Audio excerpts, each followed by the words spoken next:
The K9 stopped cold at the edge of that old garage. One bark, then another, and officers knew something was off. But no one expected what was sealed behind that rusted door. Why was it hidden for so long, and who put it there? Before we jump in, drop your favorite K9's name in the comments and make sure you're subscribed.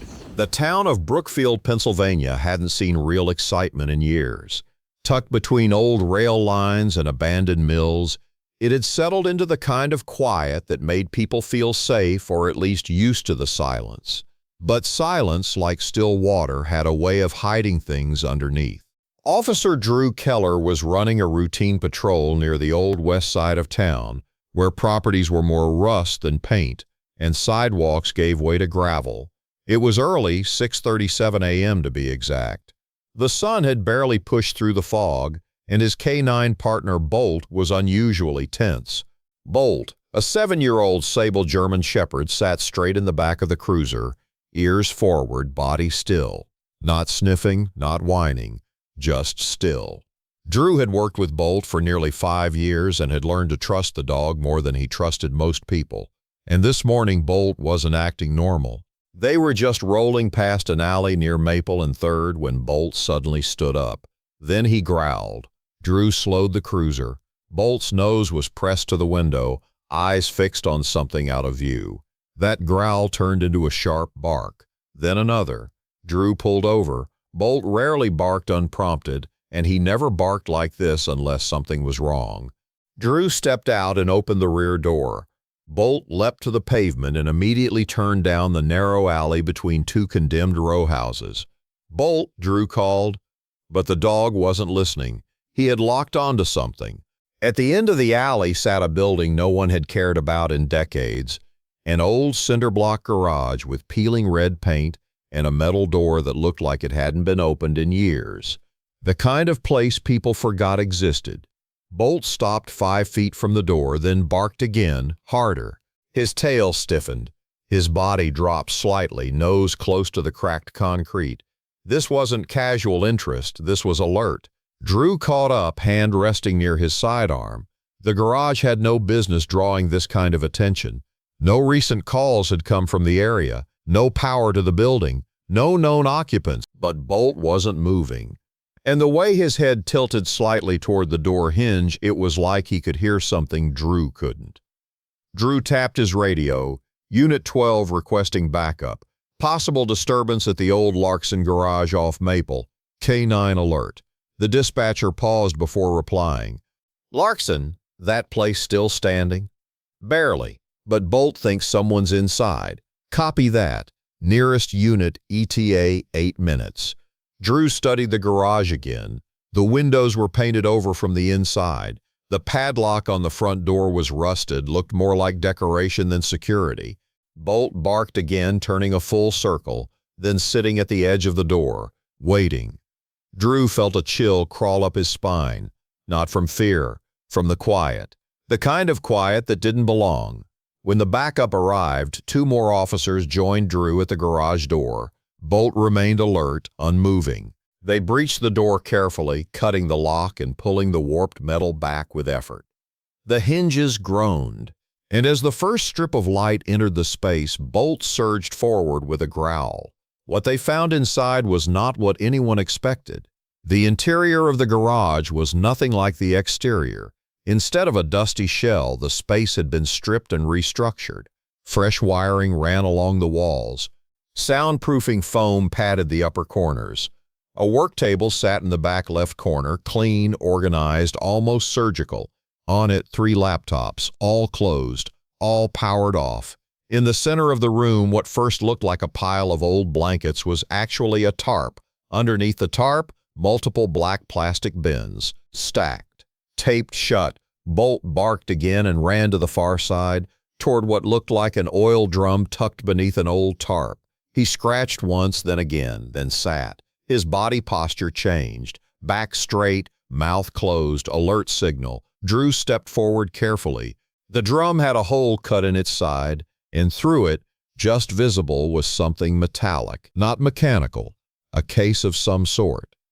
He pulled the tarp off slowly, and there it was, A storage canister, military style, marked with initials GVC. One of the backup officers muttered, "What's that supposed to mean?" No one answered, because no one knew. Drew radioed it in, requesting hazmat and intelligence support. The bins were cut open with careful tools. Inside were sealed vacuum pouches, each held something different: microchips, unlabeled vials, and a thick envelope wrapped in heat-resistant foil. Inside the envelope, blueprints of 3 municipal buildings. None of them were in Brookfield. One was a water treatment facility in Ohio, the other, a federal records office in Harrisburg, the third, the Brookfield Police Department, and each blueprint had markings, arrows, notes in shorthand. One even had red dots over the ceiling vents, cans of food, a signal booster, and a cot. Someone had been living there, and whoever it was gone now. Later that evening, as Drew reviewed the footage from nearby cameras, he noticed something strange. There were no recordings of anyone entering or leaving the garage, not for days. But a time-stamped image from 3 nights prior showed a shadow moving along the alley wall at 2:41 a.m. It didn't trigger motion sensors, didn't face the camera.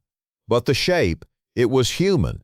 The alley's trash bins had been disturbed, and one of the bins had a torn piece of cloth tucked into the hinge, navy blue, embroidered, with a logo, not a business in Brookfield, not listed in any state registry. When he searched it, only one result came up: a shipment history through a shell company based in Nevada. Shipment destination? Unknown. Bolt's behavior shifts again. By midnight, Bolt lay quietly at Drew's feet back at the station, but every few minutes he would glance at the exit, then stare at the window, not alerting, not whining, just watching, as if he knew something was still out there. The old garage had not been a storage place. It had been a checkpoint. One used to hold something or hide something or prepare for something bigger, and Bolt had been the only one to catch the scent of the first crack in the surface. The next day, more clues would surface: a name on a bill of lading, a second location outside town, and a timer that was set to go off, but hadn't yet.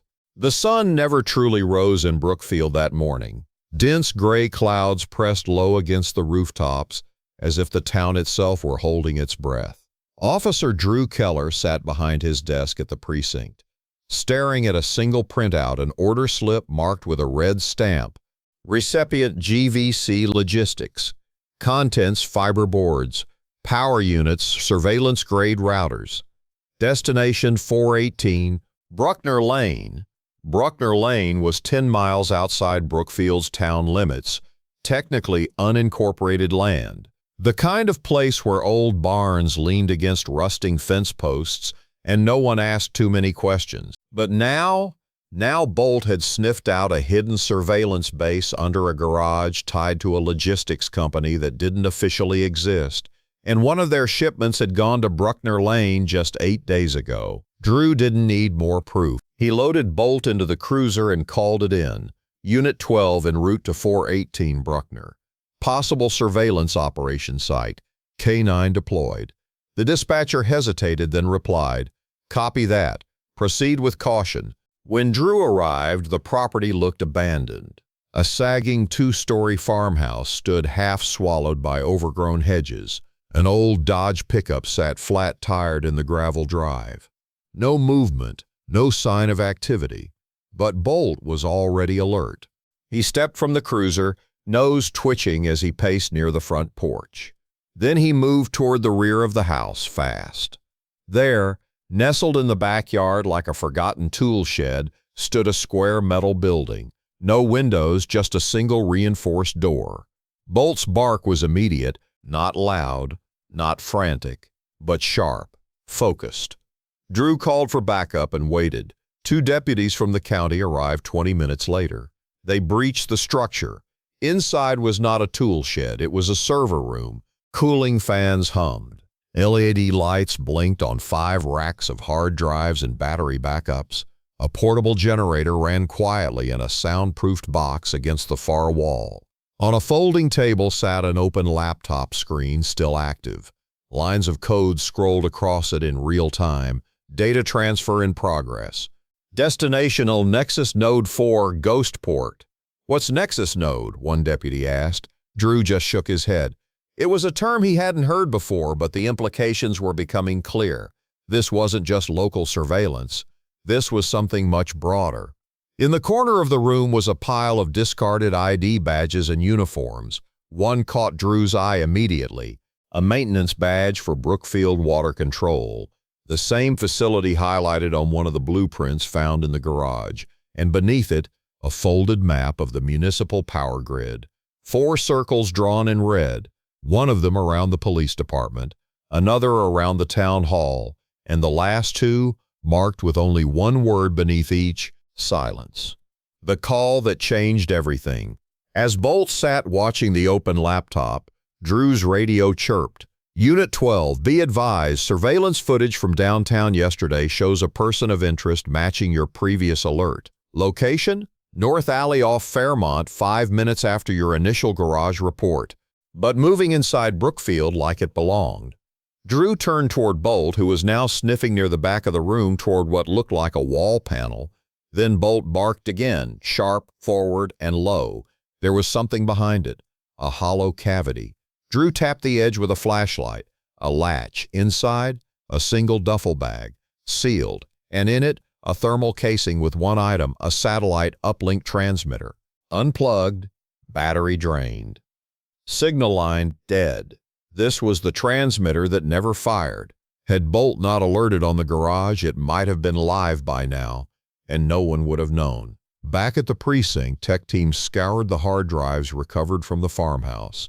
The files weren't just recordings, they were timestamps, logs of movement, identifiers, and dozens of files labeled Observation Candidates, Brookfield. Among them, town officials, teachers, utility workers, and one entry titled High Interference Variable. It included a photo of Bolt, timestamped the day before the alert at the garage. The notes read, Unexpected asset, compromises outer layer defense, must isolate, consider contingency if alert level persists. Drew read it twice. They had anticipated police interference, but not Bolt, not the K-9 who had caught the scent that no one else could. Someone had labeled his dog a threat, and they weren't wrong. Within the next 24 hours, FBI agents joined the investigation.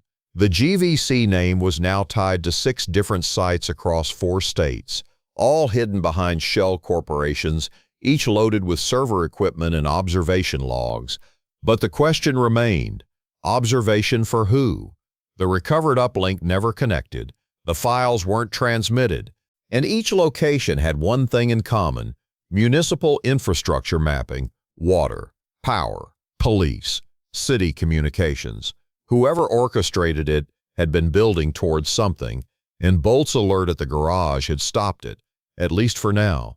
Drew returned to the garage that evening. Something was still nagging him. Why here? Why Brookfield? What made this quiet, rusting town the perfect staging ground? That's when he found it.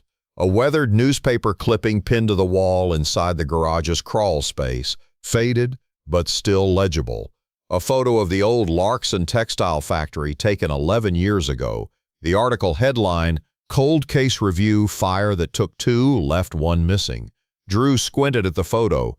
Standing in the background behind the factory's scorched frame was a man in a maintenance uniform, holding a clipboard, looking directly at the camera, and in the margin of the article, scribbled in red pen, "He knew, so we buried it here." Who he was and what had been buried, Drew didn't yet know. But someone had used this garage for a reason, and someone hadn't expected a dog to uncover it. Because what started with one bark was about to open the door to something far bigger.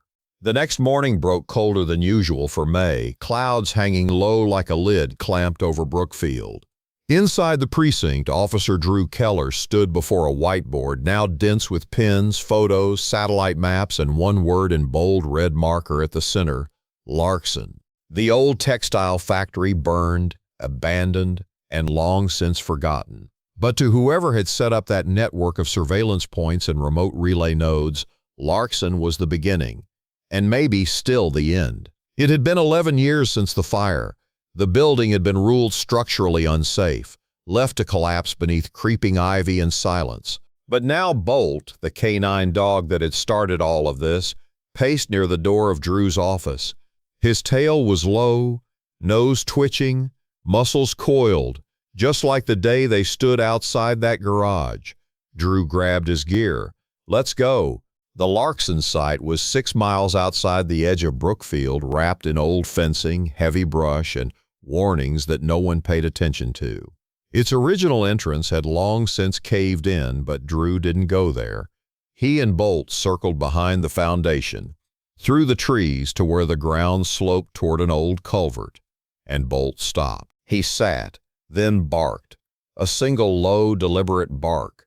Drew moved fast, called in backup. The ground here was softer, disturbed. By the time the other units arrived, Bolt had begun scratching at the leaf-covered earth. Within minutes, a rectangular slab, concrete stained, was uncovered. An access hatch, sealed with rusted bolts. 4 officers worked it loose, and beneath it a drop shaft. Ladder rungs led straight down into cold, thick air. Drew went first, and what he stepped into wasn't ashes. It was a room. Beneath the burned factory floor, hidden under the wreckage, was a reinforced shelter walls lined with metal, soundproofed, dry. A data bunker, filled with file boxes, rolled blueprint cylinders, and 2 dusty terminals still attached to a long-dead generator. One wall bore rows of printed photos, each labeled and pinned. A mix of aerial shots, traffic camera captures, and maps of fiber networks through the region. And in the center of the board, one photo. A man, middle-aged, dark-haired, in city overalls, taken in front of a utility panel. Same face, same body frame. The man who ran the barber shop under the name Reggie. The man who had disappeared days ago after Bolt's first bark. Next to his photo was a label. When forensics got power into the old drives, what they recovered sent federal agencies scrambling. Inside were logs of device installations across 4 counties, direct server-to-server transfers logged weekly, digital aliases registered with police access clearance, a list of recruitment code names, each linked to municipal positions, dispatch, facilities, even junior town clerks, and among them, a code name Drake 47, assigned to Keller. D. Officer Drew Keller. Drew stared at the terminal screen. He had never been contacted, never offered money, never shown signs, but someone had made him a variable to be used or blamed. They had built an entire digital persona behind his badge. Why? He muttered. The answer was in the log timestamps. All entries for Drake 47 had been created 1 week after Bolt joined the unit. They had prepared a fall guy the moment they knew a K9 dog was being reassigned to patrols. Someone behind this had planned every route, every alert, except the dog. As data from the old bunker was cross-referenced with the files recovered from the farmhouse and garage, a final address emerged, buried in metadata of the original uplink transmission files. Coordinates led to a farmhouse further west, listed under a dummy LLC, unremarkable. But Bolt knew something was off before they even turned onto the gravel road. His ears twitched, his head tilted sharply, and he began to bark, low and steady. Drew stopped the cruiser 100 yards out. This wasn't a bust. This was a trap. From a distance, he scanned the structure with binoculars. No movement, but a white van, identical to the one spotted on surveillance days earlier, was parked at the rear. And beside it, a man standing still. Too still. When the tactical unit arrived, they approached silently, surrounded the farmhouse, and moved in. Inside, they found a command center, clean and minimal, empty, except for one message projected across all the monitors. You silenced one dog, but others are still listening. Whoever had run the system, whoever had designed the entire network, was gone. Just like that. Over the next week, Bolt's name appeared in 3 internal commendation memos. The garage alert led to a multi-state exposure of surveillance corruption, planned infrastructure compromise, and local-level digital identity laundering. But Drew couldn't shake the feeling that it wasn't over. because in one of the hidden files recovered from the old garage, a list had been partially erased. Only one line remained intact. Node 9, flag, active, new K9 detected, unit Shadow GA. Another dog, another town, another alert waiting to happen. Drew stood outside the garage one last time, watching Bolt sniff the earth with slow, methodical steps. Somewhere deep in that fur-covered skull was a pattern only he could smell, only he could follow. Brookfield was safe for now, but it hadn't been a siren that saved it, or a camera, or a vote. It had been a bark, just one, when no one else was listening, and it was enough to break everything open. If Bolt hadn't barked outside that old garage, none of this would have come to light. Just imagine what's still hidden out there, waiting to be found. So hit that like button, make sure you're subscribed, and don't miss what's coming next. It might just change everything.